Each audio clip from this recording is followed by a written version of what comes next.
Thank you. That concludes general questions. The next item of business is First Minister's questions. And at question number 1, I call Russell Finlay. Thank you, Presiding Officer. Scotland's only oil refinery ceased operations this week.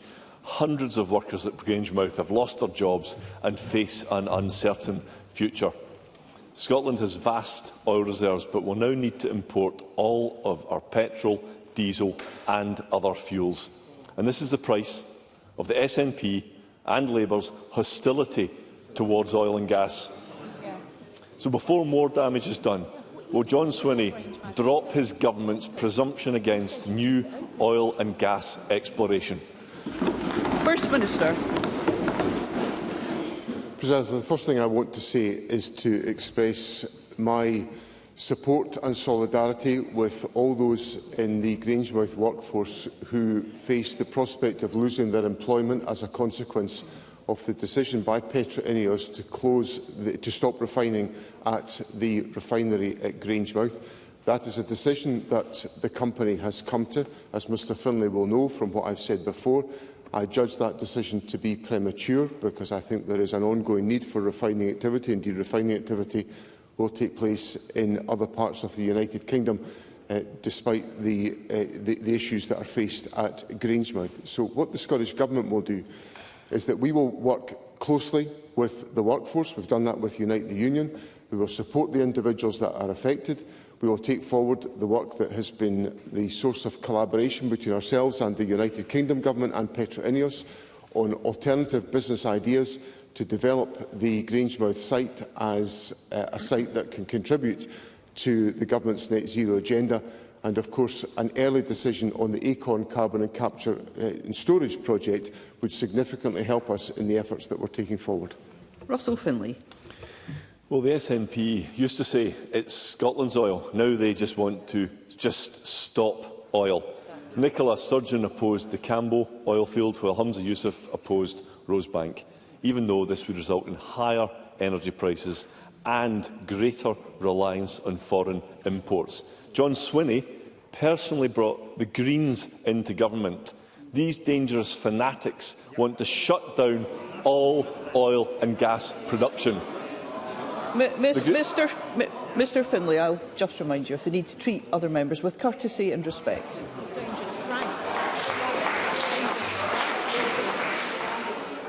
Okay, I'll try again. These dangerous cranks want to shut down all oil and gas production.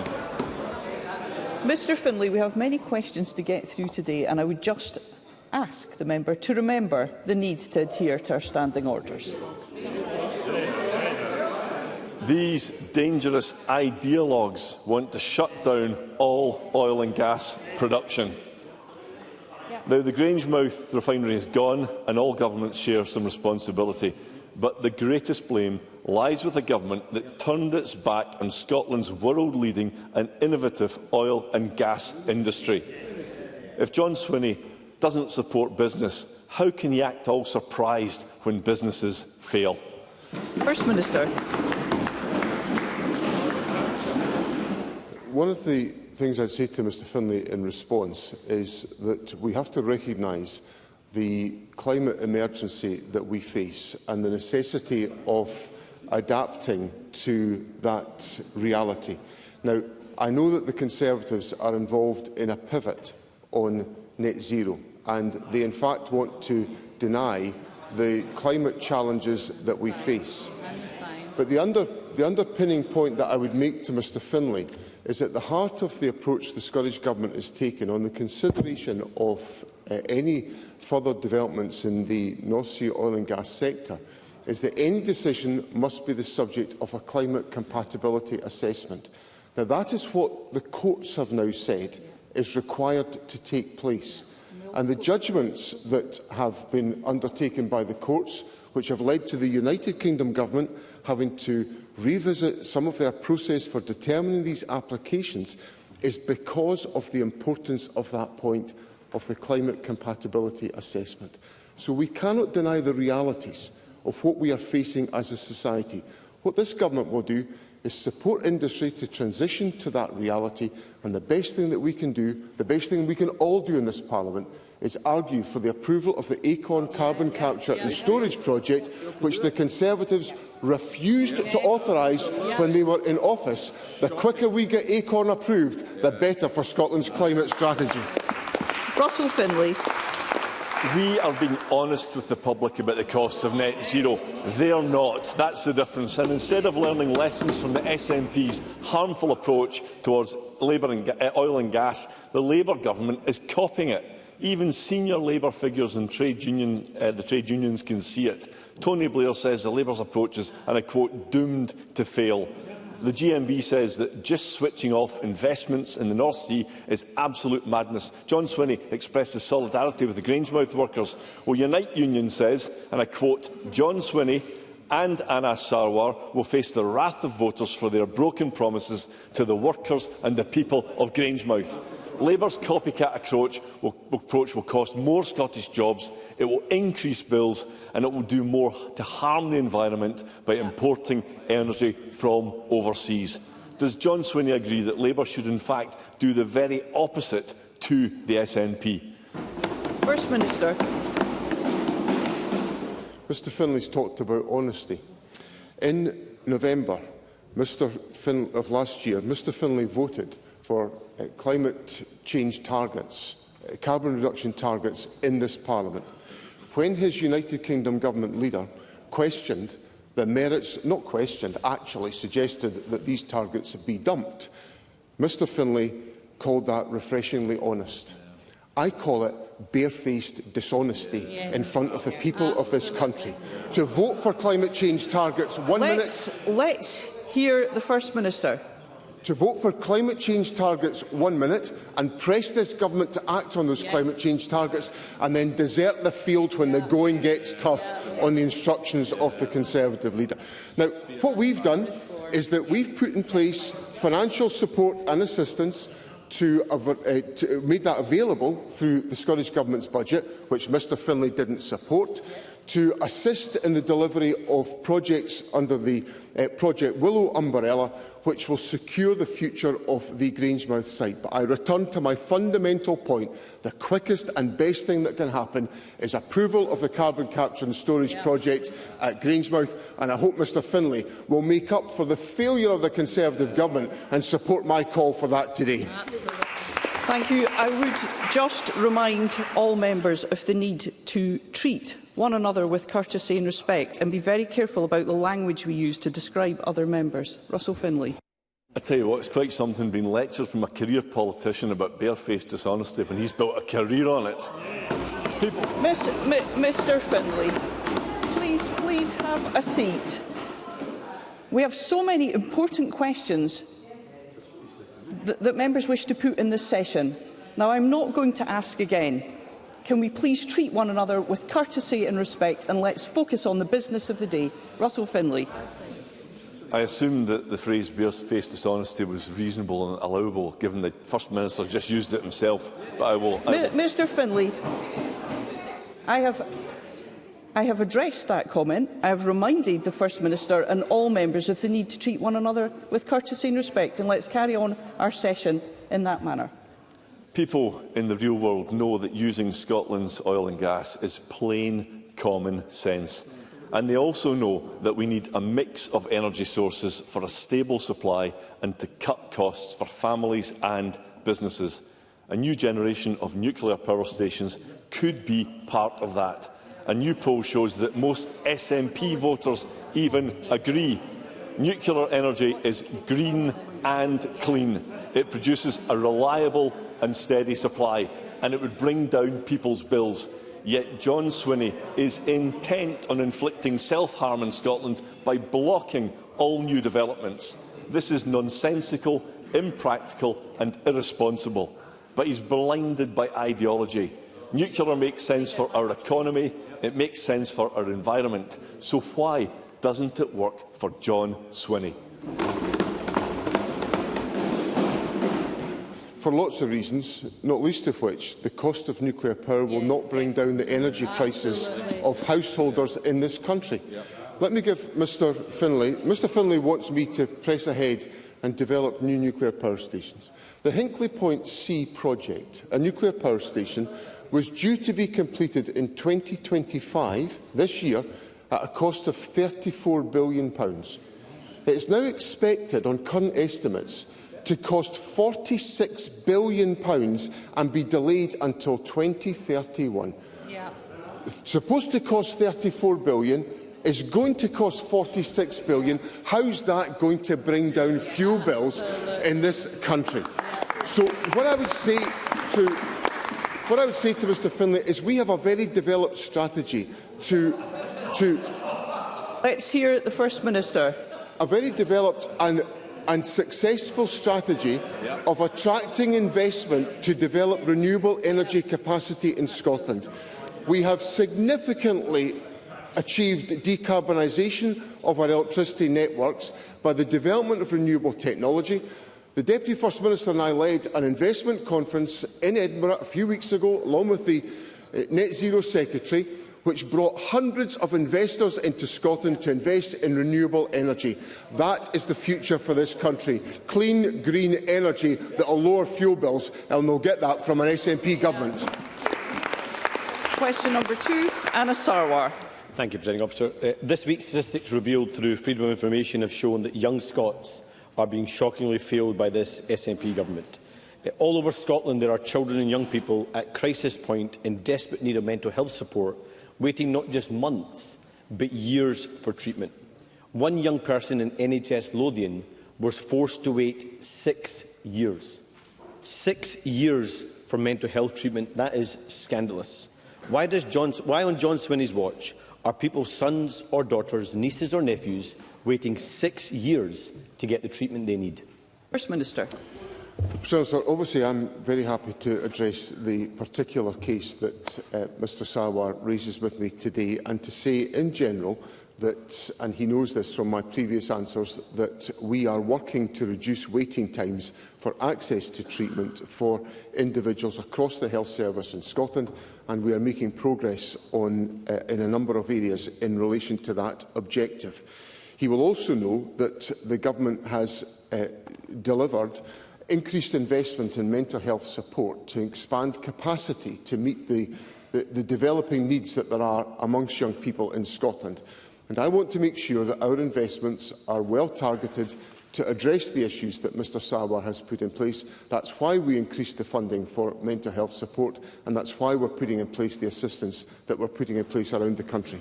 Anna Sarwar.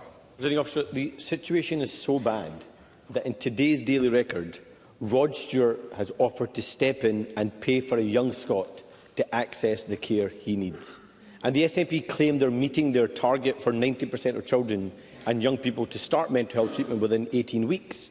But we can reveal that they are fudging the numbers and things are much worse than they're letting on. Some health boards are now counting an initial assessment as treatment, when in fact young people may still be waiting for months or years for their actual treatment to start. And now they're removing autism and ADHD diagnosis from CAMHS waiting lists. The SNP are fiddling the figures. Why does John Swinney think it's acceptable to mislead the public when it comes to our young people and their mental health treatment? First Minister. Well, that's not what we're doing. And what we are doing is we are focusing on making sure that support is in place in communities the length and breadth of the country. Now, it's often the case that CAMHS is simply not the correct service for children seeking a diagnosis for a neurodevelopmental condition like autism or ADHD, unless they have a coexisting mental health condition. And that's the key point that I need to get across to reassure parents who will be anxious about the issues that Mr Sarwar raises. Now, as he knows, we have made progress in the CAMHS waiting list in the last year. The overall CAMHS waiting list decreased by 20.9% in the previous year, and that has continued in the latest quarter. So the Government will be focused on making sure that the support that is necessary for individual young people is available to them, and the right pathway is put in place to meet the needs of every young person in Scotland today. That's the commitment I give to Parliament today. That's what is the foundation of the Government's approach in this respect. Anna Sarwar. Let's talk about one of the parents. Michael Gregory is a father from Dumfries. His son Ian was one when a health worker told him that Ian could be autistic and recommended an NHS diagnosis. 3 years on, Ian is still non-verbal and is still waiting on a diagnosis. Michael was a member of the SNP and campaigned for them to be in government. He told me that they should now hang their heads in shame as they've let Scotland down. And when speaking of his son, he said, "Everyone's saying Ian needs this diagnosis. He's autistic. Everyone's sure of it, but at the same time he needs an official diagnosis to get the resources he needs." Rod Stewart heard this heartbreaking story and has stepped in to pay for Ian's diagnosis. Others won't be as lucky. Why on John Swinney's watch do young Scots have to rely on the charity of a rock star to get the treatment they need? First Minister. It's not the case that a diagnosis is necessary for young people to get support. It's absolutely critical that I make that. It is absolutely critical that I make that point to Parliament today, because there are other pathways that are available other than diagnosis for ADHD or a neurodiversity condition, which enables young people to attract the support that will assist them in meeting the challenges that they face. So it is vital that I convey that message at First Minister's questions today, so that parents can be reassured that there is support available to meet the needs of individual young people. The Government is taking a range of interventions where we're expanding mental health support, we're supporting the development of community interventions, and we are working to make sure that young people get the support at the earliest possible opportunity. And there are a variety of pathways that enable that to be the case, and that will continue to be the focus of ministers to deliver the services that young people need in our country. Question number 3, Lorna Slater. As with their climate targets, the Scottish Government is not on track to meet its targets to cut car use. Instead of putting forward a practical solution for success, it sounds like their preferred solution is just to drop the target altogether. We urgently need to cut car use to tackle the climate emergency. We need cheaper trains, buses and ferries to drive up passenger numbers. We need better connections for rural communities. And we need public ownership of bus services so that they are run for the people who use them, not for private profit. Will the First Minister confirm that the Scottish Government is scrapping the car use reduction target? First Minister. As is well understood, there are significant challenges in us meeting the car use target, and that issue is being considered within Government at this time. What's important is that I set out the range of other measures that the Government is taking to invest in supporting the use of public transport, which is our way out of the challenges that we face on this issue. One of those investments is the support to the concessionary travel scheme, which is now much more extensively available since we expanded that, with the support of our colleagues in the Green Party, to under-22s. We have also invested significantly in active travel, with support sustained in the Government's budget, which attracted support in Parliament earlier on this year, to make sure that we address the necessity of changing the priorities of individuals. The Government has examined and explored a range of different options to support the development of this policy. We will continue to do that as we work as part of our climate agenda to reduce car use and to increase the reliance of members of the public on public transport. Lorna Slater. Scotland simply cannot afford any more broken promises on climate. If we don't act now, economists have found that Scotland could be up to £140 billion poorer by 2035. People have been paying the price for a lack of progress to insulate our homes and move away from expensive gas heating through their soaring energy bills. There is no route to net zero by 2045 that doesn't involve making our homes warmer and cheaper to heat by insulating them and replacing gas heating systems. Bold action is needed on climate to get Scotland back on track. What new action will next week's programme for government contain to reduce our sky-high energy bills and achieve the rapid cut needed in the use of fossil fuels? First Minister.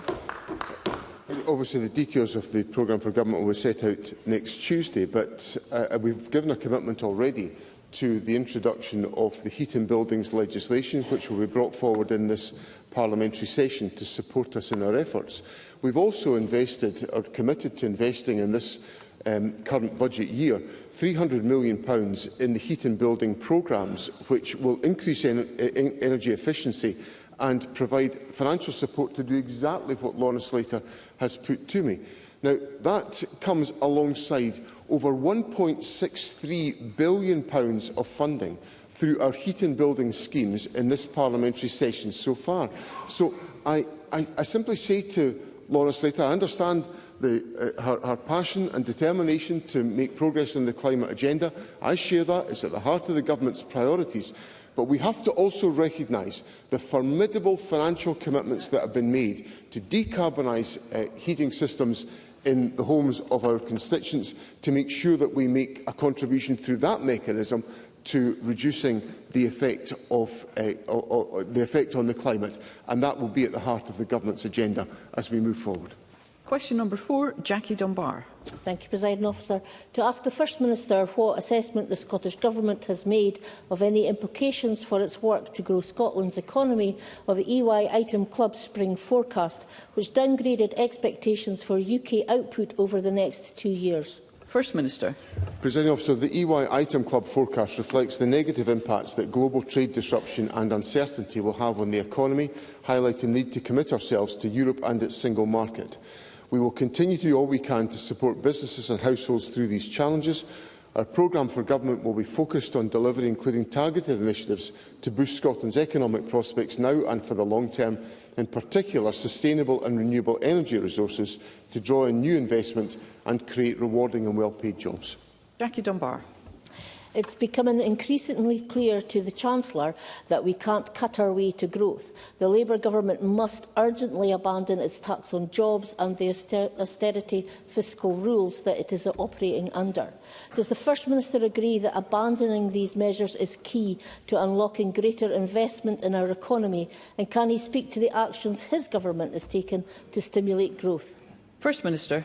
Presiding Officer, the United Kingdom Government has taken on fiscal targets which they inherited from the Conservatives, which I think are enormously damaging to a growth agenda. And they've compounded that error by adding to it the increase in employers' national insurance contributions, which is going to be a further depressant on growth within the economy. And I think the conflict and the contradiction between the agenda, the rhetoric about growth and the reality of decision-making is becoming ever more apparent. It's ever more apparent because of the global economic challenges that we face, and the programme for government will set out additional measures the Scottish Government will take to build resilience in the Scottish economy, to support our economy to be internationally focused and with an international outlook, and to make sure that we support and encourage innovation within the Scottish economy, which is the route to success for Scotland.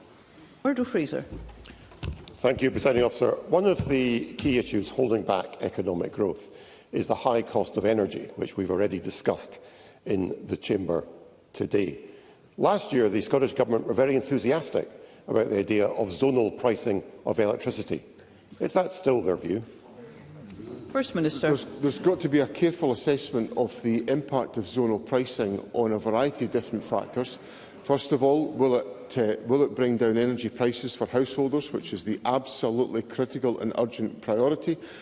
Will it secure the necessary investment in the future of our energy systems? Will it enable us to contribute towards the economic growth and economic development agenda?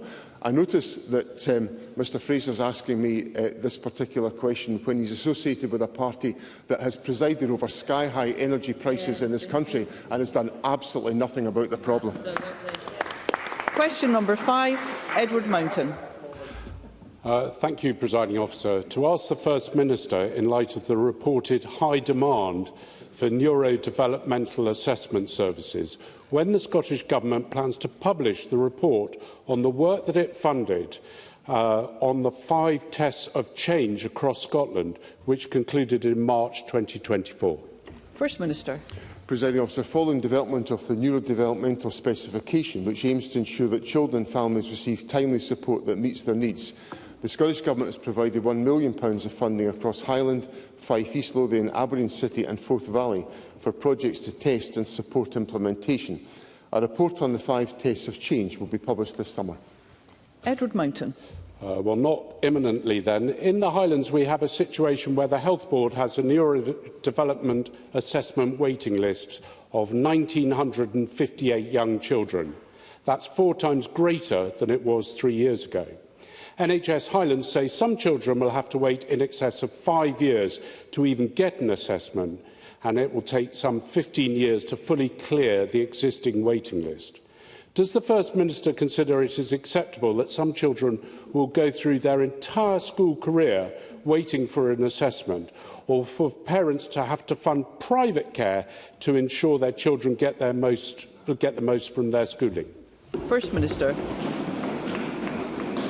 President, as Mr Mountain will know, NHS Highland was supported with funding for a time-limited test of change, which concluded, as I said earlier on. A new neurodevelopmental pathway is in development with local partners to address exactly the issues that Mr Mountain has put to me.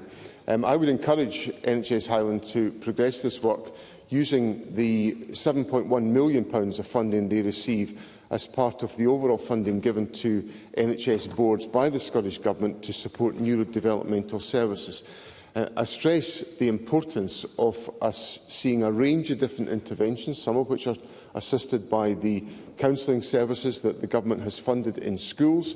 We continue to provide £16 million a year to local authorities to ensure that there are counselling services in every secondary school in Scotland, and we are maintaining financial support through the mental health assistance that we have in place. So all of these factors are contributing to addressing the issues that Mr Mountain puts to me. Pam Duncan-Glancy. Thank you, Presiding Officer. The First Minister sets out that all of these things are addressing the issue. There are currently 9,000 school-aged children awaiting a diagnosis in Glasgow. At the same time, the IJB in Glasgow cuts mean that planned ADHD pathways have been shelved and vital pilot programmes cancelled. The First Minister can say there are pathways, but these 9,000 children are stuck waiting, some of them for years. So can I ask the First Minister, what does he say to the 9,000 people on the waiting list in Glasgow? Exactly what pathways are there available for them, and when can they expect to get their diagnosis? First Minister. Well, I come back to one of the points that I made to Mr Sarwar, my earlier responses, that not all of these young people require a diagnosis to make progress in addressing the circumstances that they face. And therefore, we have got to have available a range of different community-based interventions, which are supported by some of the financial assistance that I've set out, to make sure the needs of those young people are met at the earliest possible opportunity. As a consequence of that, the Government is working to ensure that we have those mechanisms available in all localities to ensure that young people can access those services, and that's what the purpose of the funding that I've set out in my response to Mr Mountain is designed to achieve. Question number 6, Mark Griffin.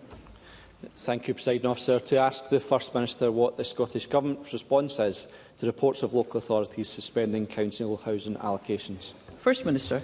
President Officer, I am aware of Edinburgh City Council's recent announcement on this issue. The emergency measure taken by the Council will redirect all available Council-owned housing stock to people experiencing homelessness, with the exception of those with a disability with gold priority for housing or those awaiting discharge from hospital.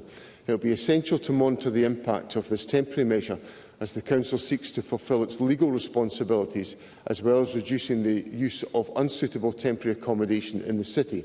And of course, the Government will continue to deliver our investment of £760 million in £68 million in affordable housing this year, the majority of which will be for social rent. Mark Griffin.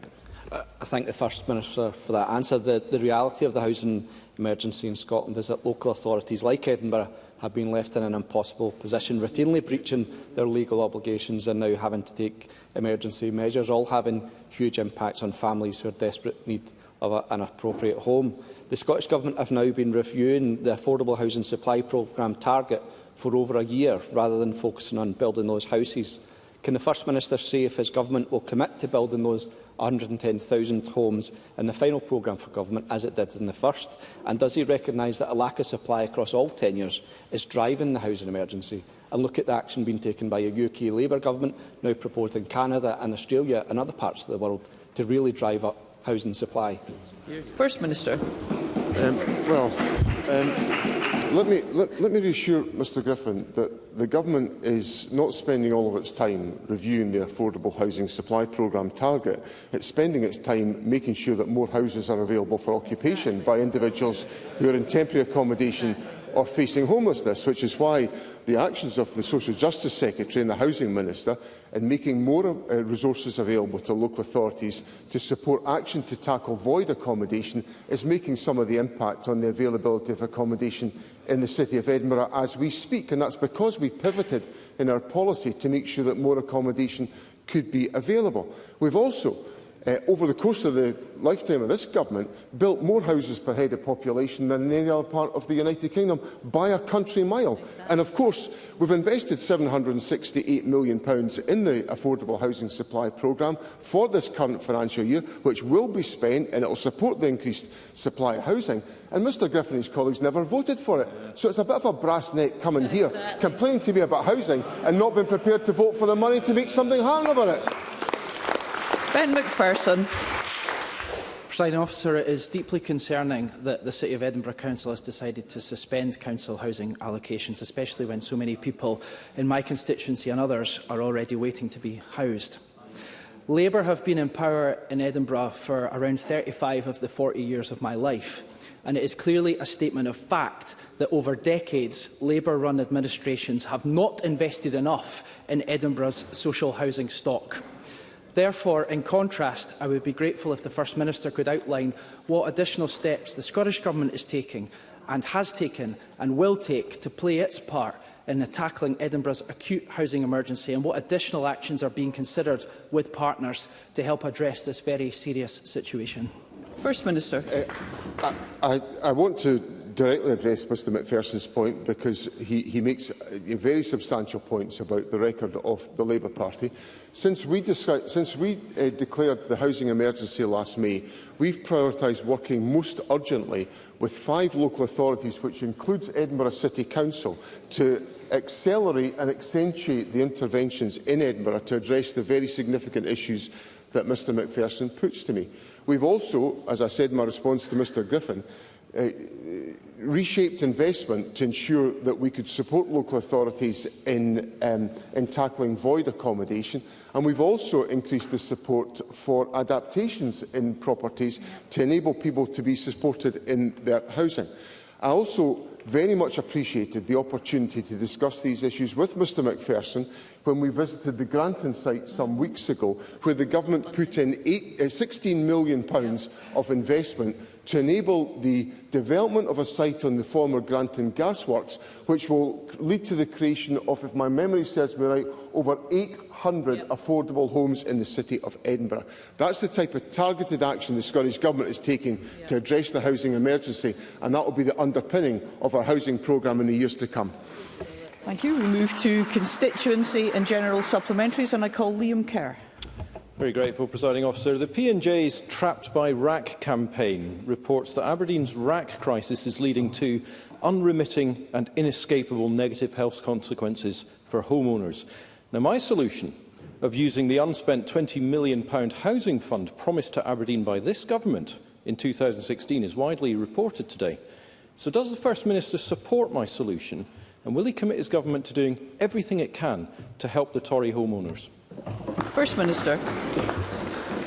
I have every sympathy with the homeowners in Tory and the issues that they face. I understand that ministers are meeting with the local authority tomorrow to discuss, with residents and homeowners tomorrow to discuss these issues, and I'm sure the suggestions that Mr Kerr has made will be part of that conversation. Rona Mackay. Thank you, Presiding Officer. Scotland's media relies on PA Scotland's output, and I'm sure the First Minister will share my concern at the planned cuts to staff reported this week. These cuts could have considerable impact on news operations in Scotland, particularly in the year running up to an election. Will the First Minister join me in calling on PA Media's management to reconsider these cuts to protect impartial journalism and preserve this important role of media scrutiny in our democracy? First Minister. So let me join with Rona Mackay in indicating support for the importance of the role that PA Media and PA Scotland's output forms in the reporting of events and political discourse within Scotland. PA staff are an integral part to the authoritative and reliable reporting of events and political engagement. It's essential for our democracy, and it supports the availability of information to news organisations the length and breadth of the country. So I have written to PA Media urging them to reconsider these proposals, and I do hope the organisation is able to take a different approach which will ensure the independence and the long-term sustainability and resilience of news reporting in Scotland through PA Media. Carol Mockin. Thank you, Presiding Officer. Alcohol harm continues to be a key concern in Scotland. In East and South Ayrshire, an area which I represent, a combined total of 50 lives were lost to alcohol in 2023. Today, a briefing signed by over 70 organisations has been published which calls for urgent action on alcohol harm. It states that the current Scottish Government action is not proportionate to the scale of the problem and makes a range of recommendations around early diagnosis for liver disease and funding for recovery, treatment and support services. Can I ask the First Minister whether he will be considering this important briefing's proposals as he prepares to publish the programme for Government next week? First Minister. These issues and representations will be taken very seriously by Government. We obviously engage through the alcohol and through our support on this effort through the alcohol and drug partnerships around the country, with which Carol Mockin will be familiar in the communities that she represents. We obviously have taken a number of measures to tackle alcohol harm already within our society, and we will continue to consider what further measures we can take. I recognise that the measures that we have taken so far have not addressed all of the circumstances that we face, and we must be open to some of these suggestions that are made.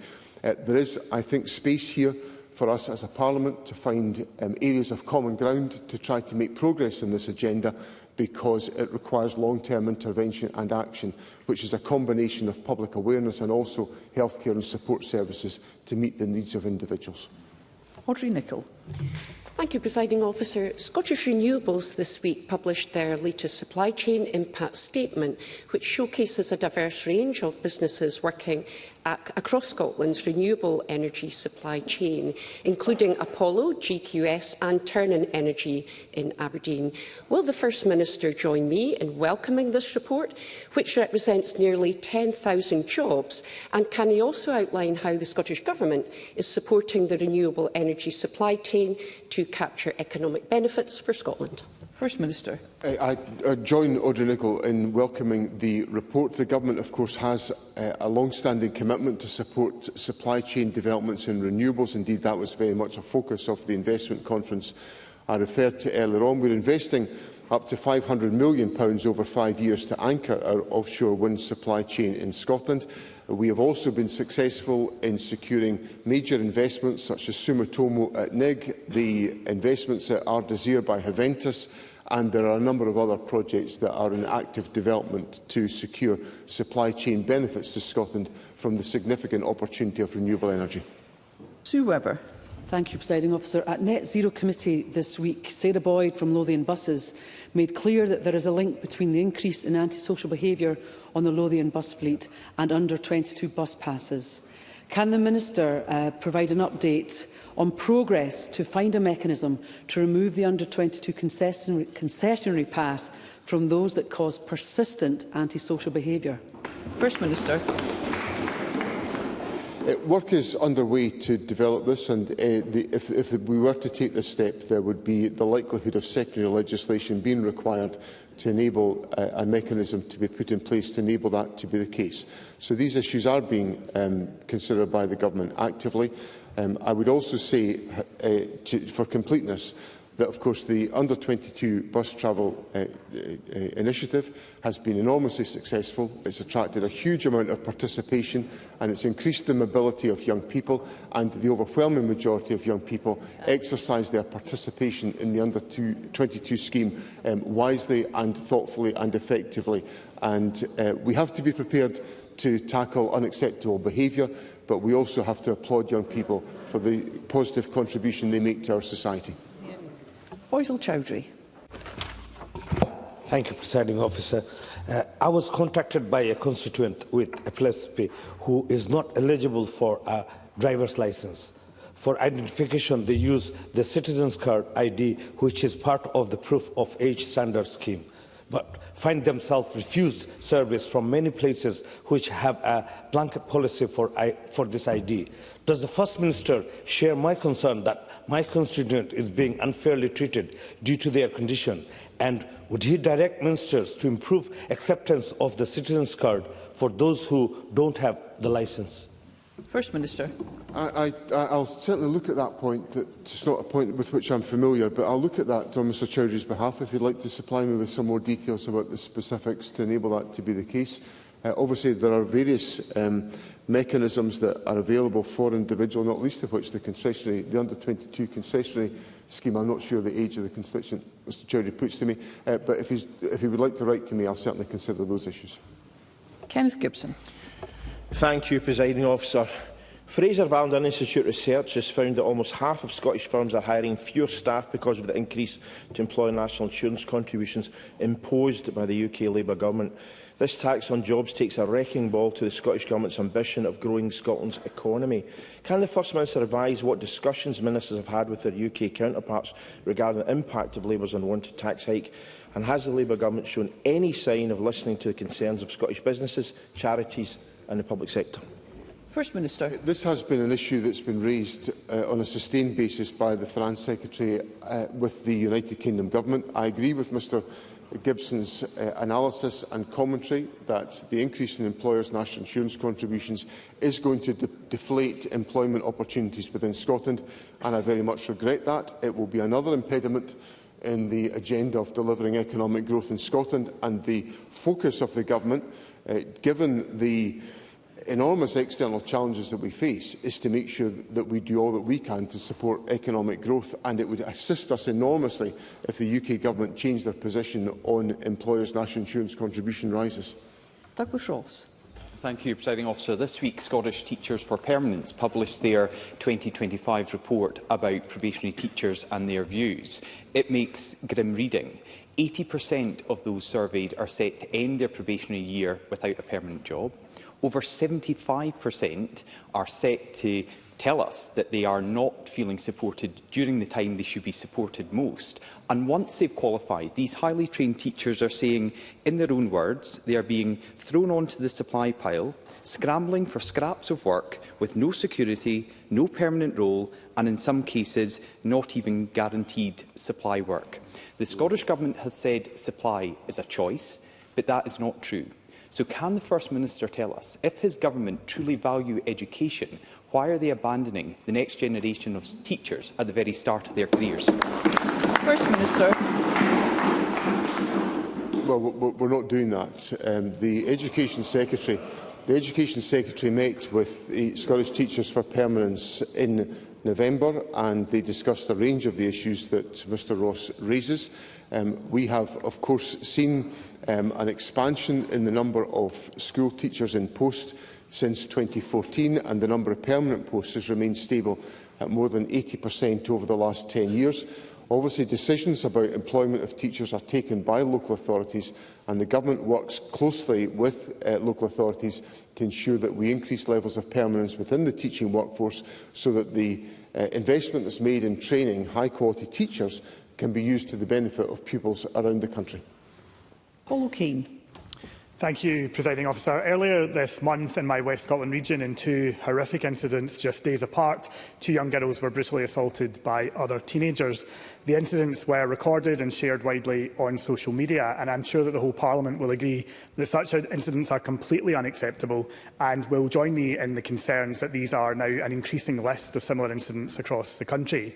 The answer so far from the Government to the wider issue seems to have been that the Education Secretary has led a number of summits on the issues. But surely an important part of the response from Government has to be more safe places and local facilities to support young people. So can I ask the First Minister, what decisive action will his Government finally take to tackle these issues, reverse years of cuts and closures to youth centres, youth clubs and programmes due to the chronic underfunding of local authorities by this Government, or is he simply going to instruct the Cabinet Secretary for Education to hold yet another talking shop? First Minister. Well, we had a gathering which I drew together as a consequence of the initiative taken by some families who were affected by the unacceptable violence that Mr O'Kane refers to and initiated by the Daily Record, and I was pleased to host that summit on the 13th of January with cross-party representation. If my memory serves me right, Polly McNeill attended from the Labour Party and made a constructive contribution to that discussion with members of all parties and with ministers, and we listened to the voices of young people. Let me say at the outset, what Mr O'Kane recounts to Parliament is completely unacceptable, and we are taking a number of measures through the various awareness campaigns that we take forward around Mentors in Violence production programme, which is delivered in over 200 schools across local authorities in the country, through the work of Cashback for Communities, through the work of Fearless, the youth arm of Crime Stoppers, and the work of the Scottish Violence Reduction Unit, all of which are aimed to create a culture in which the issues that Mr O'Kane sets out are not happening to young people. We do, of course, invest in facilities around the country through a variety of different interventions in the Government's budget, which of course delivered a real terms increase to local authorities in their funding, and which also supports third sector interventions to meet the needs of communities around the country, and we will continue to do that. Thank you. That concludes First Minister's questions. The next item of business is a members' business debate in the name of Emma Harper, and there will now be a short suspension to allow those leaving the public gallery and the chamber to do so.